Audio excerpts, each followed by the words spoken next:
moi, la communication non violente nous apporte avant tout un moyen de comprendre notre fonctionnement d'être humain et de ce qui va nous permettre d'être épanouis et de contribuer à l'épanouissement des autres autour de nous. Et dans l'éducation, je trouve que c'est super important puisque quand on s'engage dans l'éducation, on a envie a priori de contribuer à ce que chaque enfant, chaque jeune puisse être pleinement épanoui. En fait, tout ce qui est vivant a des besoins liés à la vie. Si on regarde une fleur, on comprend très vite qu'elle a des besoins et quand ces besoins sont satisfaits, elle nous le montre en étant pleinement épanouie.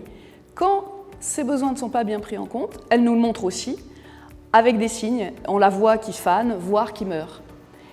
Et pour moi, chaque être humain, c'est comme une fleur.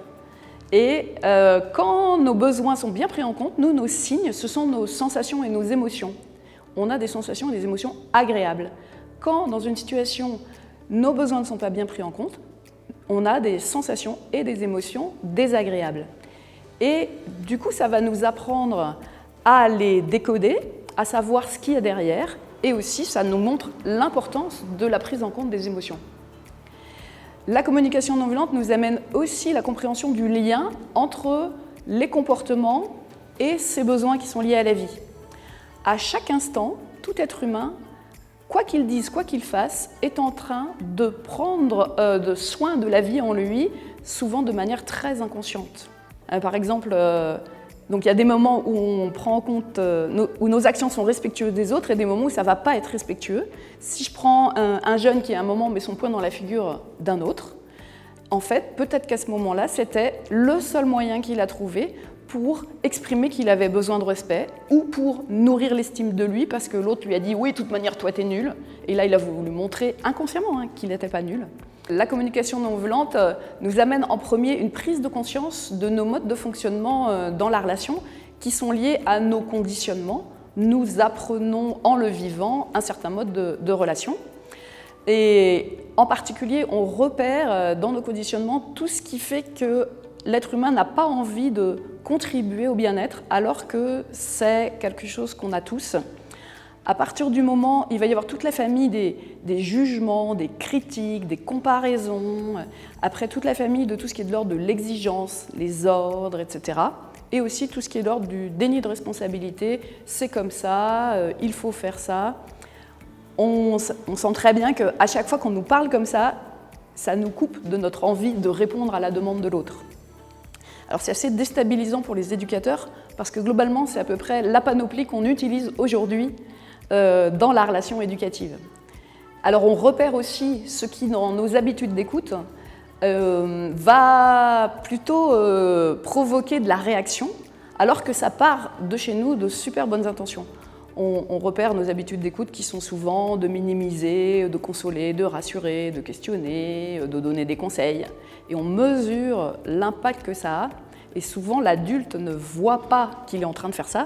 Il ne voit que la réaction de l'autre. Voilà.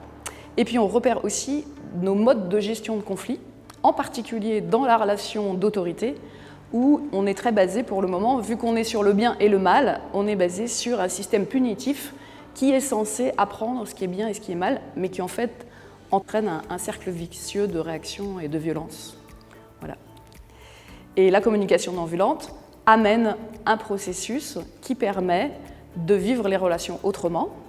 Donc ce processus est basé sur 4 points qui sont de repérer les faits, ensuite de pouvoir nommer comment on se sent par rapport à ce fait, de pouvoir faire le lien entre notre émotion et ce qui est important pour nous, et donc nommer ce qui est important pour nous, on peut aussi dire que ce sont nos valeurs.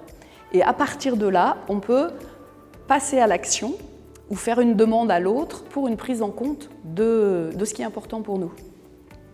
Et on va utiliser ce processus à la fois pour nous exprimer avec l'autre, lui exprimer ce qui ne nous convient pas, mais sans le juger, sans le critiquer, en parlant de nous, ce qui suppose une étape avant que nous appelons l'auto-empathie, et qui est très importante, qui va être de décoder, par exemple, à partir d'un jugement.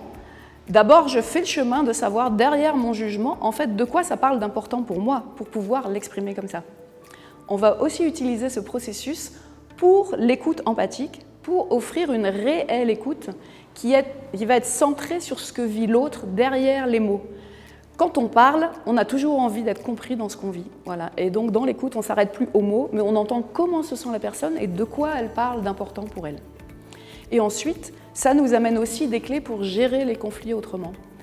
Et passer d'un système punitif de qui a tort, qui a raison, à la conscience que nous avons deux êtres humains qui ont chacun des émotions et des besoins.